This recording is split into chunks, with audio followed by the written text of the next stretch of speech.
आज चाय की नई परिभाषा पर एक खास कुंजी।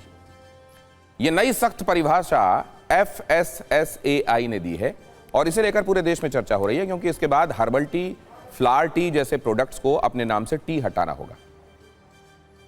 इसके मुताबिक चाय वही है जो केवल कैमेलिया साइनेंसिस, ये जो चाय के पौधे का बॉटनिकल नाम है, उससे बनाई गई हो। ये वही पौधा है जिससे सदियों से भारत और दुनिया भर में चाय बनती आई है। भारत के चाय बागानों में एक पारंपरिक तरीका स्पष्ट रूप से अपनाया जाता है, जिसमें कैमेलिया साइनेंसिस पौधे से 2 पत्तियां और एक कली तोड़ी जाती है। इन्हीं से black T, green tea, Kangra T, instant T, ये तमाम रूप चाय के बनाए जाते हैं। यानी चाहे जिस भी रूप में आप इसको देखिए, इसका रूप और स्वाद बदलते हैं, लेकिन मूल पौधा एक ही रहता है और वो है कैमेलिया साइनेंसिस। इस पौधे से जुड़े कई ऐतिहासिक विवरण हैं। कई राजाओं ने भी एकदम दार्शनिक अंदाज में इस पौधे को लेकर कुछ रोचक बातें की हैं। 12वीं शताब्दी में चीन के सम्राट हुईजोंग ने कहा था कि चाय का चेहरा भी इंसानों की तरह बदलता है, यानी हर प्याली अलग है।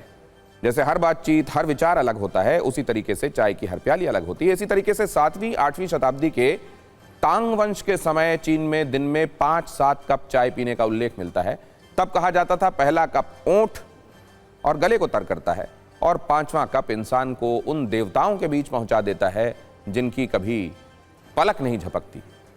ऐसे अनुभवों के पीछे यही पौधा होता था जिसका नाम है कैमेलिया साइनेंसिस। अब FSSAI यह कह रहा है कि अगर किसी चीज को चाय कहकर बेचना है तो उसमें कैमेलिया साइनेंसिस होना चाहिए। FSSAI ने मॉनिटर किया है कि कई फूड बिजनेस ऑपरेटर्स ऐसे उत्पादों को चाय के नाम से बेच रहे हैं जो इस पौधे से बने ही नहीं हैं, जैसे rooibos tea, herbal tea, flower tea. FSSAI के मुताबिक ऐसे नाम उपभोक्ताओं को भ्रमित करते हैं और यह मिस ब्रांडिंग की श्रेणी में आता है, जो food safety and standard act 2006 के तहत दंडनीय है।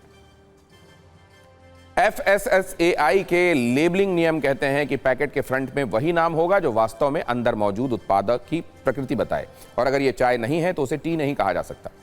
हर्बल या फूलों से बने पेय अब हर्बल इन्फ्यूजन या अन्य उपयुक्त श्रेणियों में आएंगे, लेकिन इनको टी नहीं कहा जाएगा। FSSAI के मुताबिक ये या तो प्रोप्राइटरी फूड होंगे या नॉन स्पेसिफाइड फूड नियमों के तहत आएंगे, यानी इनका अस्तित्व खत्म नहीं हो रहा है, लेकिन इनके नाम की ईमानदारी तय की जा रही है। FSSAI ने यह भी स्पष्ट किया है कि अमेरिका की FDA जैसी संस्थाएं भी सिर्फ कैमेलिया साइनेंसिस से बनी चाय को ही टी मानती हैं। इसमें black T, green tea, oolong tea और माचा को शामिल किया गया है।